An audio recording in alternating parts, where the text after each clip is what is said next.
এত বড় কথা, আমি নাকি সারাদিন শুয়ে থাকি। মেয়েরা হাজার কাজ করলেও না, এই হাজবেন্ডগুলোর কাছে মনে হয় আমরা সারাদিন শুয়ে থাকি।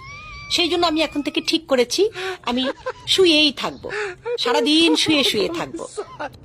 শরীরটা ভালো না, গিয়েছিলাম ডাক্তারের কাছে, হাজবেন্ড নিয়ে গিয়েছিল। ডাক্তার বলেছে আপনি মনে হয় পরিশ্রম বেশি করেন, আপনার তো রেস্টের প্রয়োজন। আমি ডাক্তারকে বললাম, ডাক্তার সাহেব বাসায় কোনো কাজের লোক নাই, আমি সারাদিন কাজ করি, তারপরেও এরা মনে করে কি আমি শুধু শুয়েই থাকি। তখন ডাক্তার সাহেব আমাকে বলল, স্মার্ট মেয়েরা না শত কাজের মধ্যেও না নিজের আরামটা খুঁজে নেয়। বাসায় এসে অনেক চিন্তা ভাবনা করলাম, কাজ বাদ দিয়ে আরাম আমি খুঁজেই পেলাম না, কাজ তো আমাকে করতেই হবে। সেই জন্য ভাবলাম যে যেটাই করব শুয়ে শুয়ে করব।